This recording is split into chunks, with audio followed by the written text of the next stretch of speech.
Hi guys, I hope you're safe and well. My name's Harry and today I'm going to show you the Wonder Beauty Nude Illusion Liquid Foundation, and let's do a 101 on liquid foundations. So I've prepped my skin. I've gone for quite a hydrating moisturiser. I think the key to perfect liquid foundation application is getting the right skincare that works for you and your skin type. One of my favourite things about the Wonder Nude Illusion Foundation is the fact that you can really manipulate it. So if you want to make it more dewy, more glowy, you can just use a more emollient moisturiser, which is what I've done already. So I've got some on the back of my hand.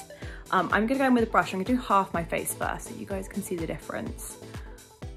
But can you see, you can really get some coverage with this, and you can use a sponge. If you're going to use a sponge, like a beauty sponge, just make sure it's damp before you apply any product. And I like to start with less and then build up. And I'm just taking whatever's left on my brush, just a little bit to buff through my brow bone, just so my eye doesn't look like a different color.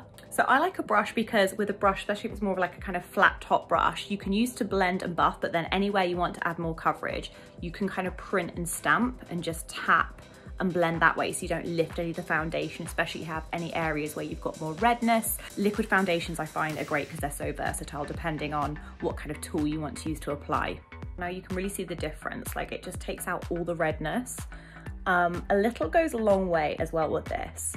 So you can start with less and build up. I would describe this as like a natural radiant finish, but again, you can manipulate it more depending on what you put underneath. I'm using the shade light medium as well. Once you've got one nice even layer over, you can make sure you've got no edges, just make sure you do an extra buff, and then you can take a tiny bit more if there's anywhere you need the coverage, because this is really buildable. So I'm just going to tap a tiny bit around my nose, just very, very lightly, because I don't want it to look heavy. Another important point is to make sure you include your neck. So my body is a lot warmer than my face, so I have to match the two up to balance them. So make sure you remember that. And then once you're ready to set, you just want to set with a little bit of loose powder or a setting spray.